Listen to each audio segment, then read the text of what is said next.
নাট্য সন্মিলনৰ স্বৰ্ণপীঠ মণ্ডলৰ মাণ্ডলিক কাৰ্যনিৰ্বাহক সভা ইংগিত ঘিলামৰা শাখাৰ আতিথ্যত আৰু লখিমপুৰ জিলা সমিতিৰ সৌজন্যত অনুষ্ঠিত হয়। এই সভাখন যথেষ্ট আৰম্ভপূৰ্ণ সভা হৈছে।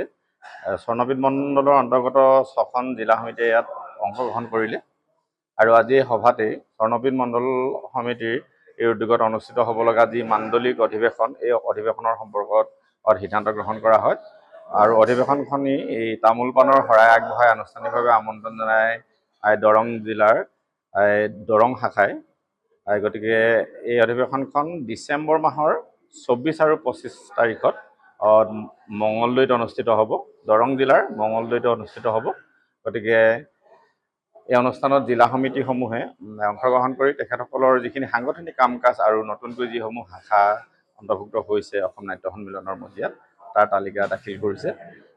অতি আনন্দৰ বিষয় যে বিগত মাণ্ডলিক সমিতিত এই আমাৰ শাখা আছিলে 48টা, এতিয়া শাখাসমূহ বৃদ্ধি হৈছে, 57টা শাখা হৈছে স্বৰ্ণপীঠ মণ্ডলত আৰু অসম নাট্য সন্মিলনৰ মজিয়াত স্বৰ্ণপীঠ মণ্ডলে এক শক্তিশালী স্থিতি অব্যাহত ৰাখিছে।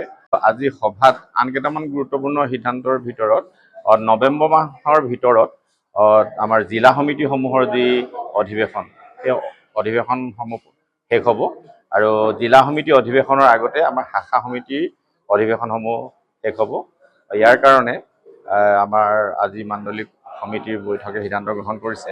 লগতে আজি সভাত মাণ্ডলিক পূৰ্ণাংগ নাট প্ৰতিযোগিতাৰ বাবে পাণ্ডুলিপি প্ৰেৰণৰ তাৰিখ নিৰ্ধাৰণ কৰা হৈছে। 15 নৱেম্বৰৰ ভিতৰত আমাৰ যি 57টা শাখা আছে, 57টা শাখাৰ যিসকল শাখাই পূৰ্ণাংগ নাট প্ৰতিযোগিতাত অংশগ্ৰহণ কৰে তেওঁলোকে নৱেম্বৰ 15 তাৰিখৰ ভিতৰত পাণ্ডুলিপি জমা দিব লাগিব আৰু 3জনীয়াকৈ পাণ্ডুলিপি পৰীক্ষণৰ এখন কমিটি গঠন কৰি দিয়া। আনহাতে শোণিতপুৰ জিলা সমিতিক দায়িত্ব অৰ্পণ কৰা হৈছে জামুগুৰি শাখাৰ আতিথ্যত জনজাতীয় নাট সমাৰোহ অনুষ্ঠিত হ'ব। গতিকে সেই দায়িত্বটো শোণিতপুৰ জিলা সমিতি আজি গ্ৰহণ কৰিছে আৰু জামুগুৰি শাখাই এই কাৰ্যসূচীটো অনুষ্ঠিত কৰিব। গতিকে এইটো স্বৰ্ণপীঠ মণ্ডলৰ এইটো এটা অন্যতম কাৰ্যসূচী, কেন্দ্ৰীয় কাৰ্যসূচী। গতিকে স্বৰ্ণপীঠ মণ্ডলে আয়োজন কৰিব। লগতে বিদ্যালয় পৰ্যায়ৰ ক্লাছ 10লৈকে বিদ্যালয় পৰ্যায়ৰ ছাত্ৰ ছাত্ৰীসকলৰ মাজত এক নাটকৰ প্ৰতিযোগিতা, চুটি নাটকৰ প্ৰতিযোগিতা অনুষ্ঠিত কৰা সিদ্ধান্ত ধেমাজি জিলা সমিতিৰ উদ্যোগত লোৱা হৈছে আৰু সদৌ অসম ভিত্তিত হ'ব। আৰু এই প্ৰতিযোগিতাত বিদ্যালয়ৰ ছাত্ৰ ছাত্ৰী অথবা শিক্ষক বা বিদ্যালয়ৰ ছাত্ৰ ছাত্ৰীসকলৰ ৰচিত নাটক, তেওঁলোকৰ পৰিচালিত আৰু তেওঁলোকৰ অভিনীত নাটক, শিশুসকলক নাটকৰ প্ৰতি আগ্ৰহী কৰি তুলিবলৈ বা নাট্যকলাৰ প্ৰতি শিশুসকলক নাট্যকলাৰ লগত একাত্ম কৰিবৰ বাবে পদক্ষেপ গ্ৰহণ কৰা হৈছে সদৌ অসম ভিত্তিত। গতিকে এই অনুষ্ঠানটো স্বৰ্ণপীঠ মণ্ডলৰ অন্তৰ্গত ধেমাজি জিলাই আগভাগ লৈছে।